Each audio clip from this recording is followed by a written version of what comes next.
So, but buying my first home was yet another story. I don't know if I told it that day, but I went to like about 12 different banks. I went to Science, Wells Fargo, like every bank in the city I went to, because you know what? In my ignorance, I believe that they wouldn't know I was undocumented.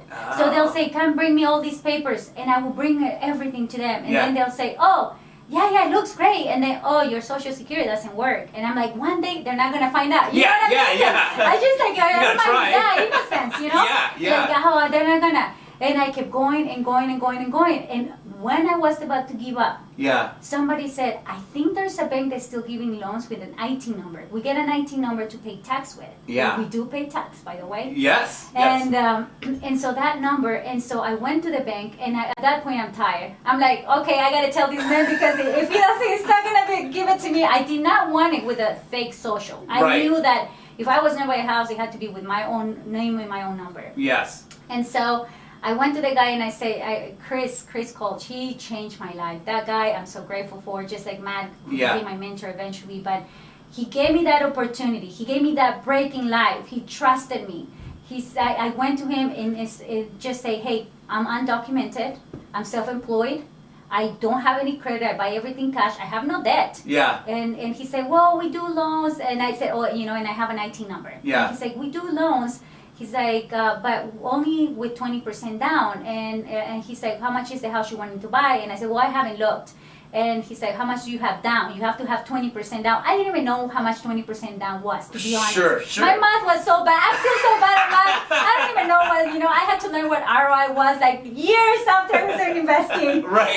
I was guided by common sense. People have no excuse. I didn't know math. I still don't today, and I still do investing. Obviously I've learned what's necessary, but there's not. It doesn't have to be perfect.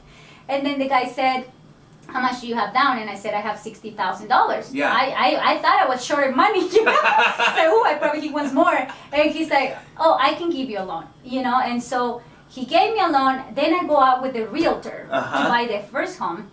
I love this story because he was my client. I cleaned his house. Peter Nice. He's the best realtor ever. He was very honest. He helped me. He guided me through. He taught me some things. Like, he was a good person. He is. He still is, because he's still alive.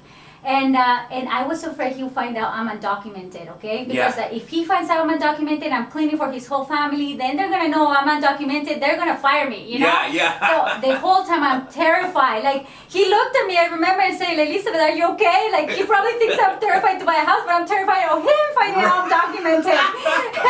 And then eventually we find this house, we put it under contract, and it takes a few months. And as I'm sitting down at the closing table, the escrow officer comes to me and looks at the numbers and says, "Where did you get $60,000 from?" And I nicely, and I was very shy, and I nicely said, "Oh, I work for it." And the lady's like, well, I cannot take this identification because I think at the time we only had like the Mexican ID consular card.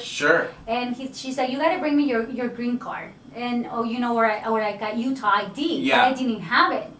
So I'm like extremely scared. So I signed it. You can see my first home. I still own that home today. But the documents, the signatures all like scribbled because I was so afraid, like, oh my gosh, she's gonna call immigration. My entire stay in the United States, I was afraid of immigration. So like, it's so shaky. I was panicking. I was afraid, like, she's going to like deport me. Little did I know that now I bring my passport to every closing just to make fun. I'm waiting for somebody to still ask me for my green card yet. That haven't happened. And then I go back to the bank and I said, hey, Chris. And he said, what happened? And I said, I don't want a house anymore. He said, why? So the lady wants me to get a green card. And I told her I don't have one. And it's not like I go to a store and I get it. It's very difficult to get. At that time, I had already been 16, 14 years here without one.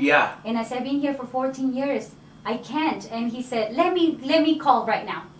The banker took the time to call the title company to tell them, I took the risk. You guys just need to notarize this. Why are you asking my client that? And then they talk to them, I'm like, this man is with one person after, and I'm there sitting scared, like, oh, when I go back, I'm definitely getting deported, And then he's like, go now. Bring do you have a passport? And I said, I have a Mexican passport. go again with your Mexican passport.